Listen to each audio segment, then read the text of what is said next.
So in the Chinese language, Shen means spirit. And really our message for today is stretch your spirit. And it means to open your spiritual awareness to a higher vibration and then ground them back to the earth. So Shen represents the spiritual energy of the heart. And in the oldest known language, the oracle bone language, it actually also means lightning, that which brings heaven and earth together in light. So what does it mean to stretch and to bring heaven to earth?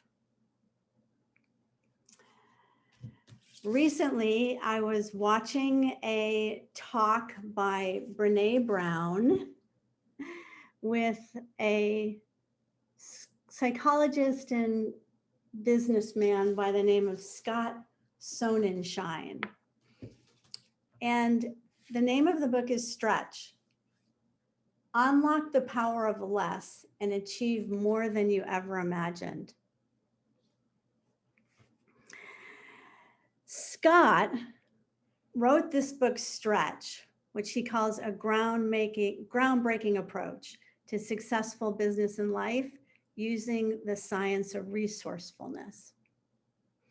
After going to school, following a crash in Silicon Valley.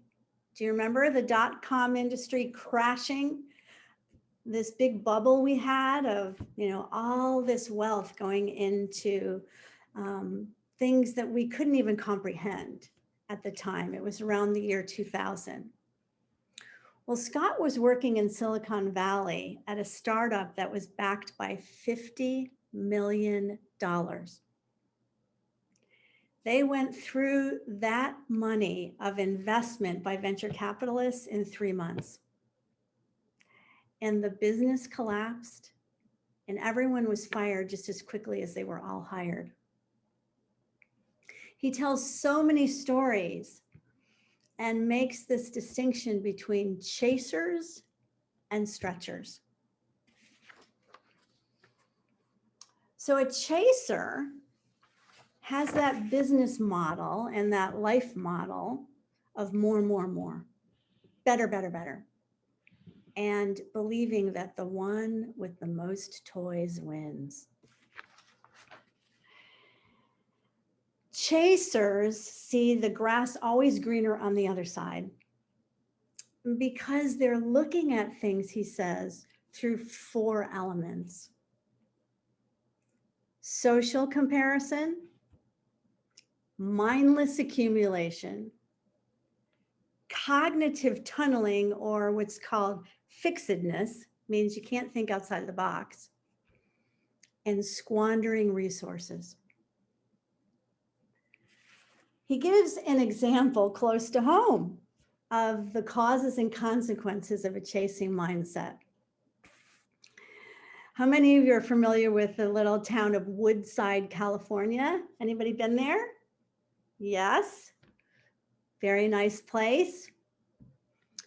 During the most significant, the worst drought we have ever had in California history, 300 people, 300 homes in Woodside, California refused to reduce their water consumption and used 75,000 gallons of water a month to keep their grass green.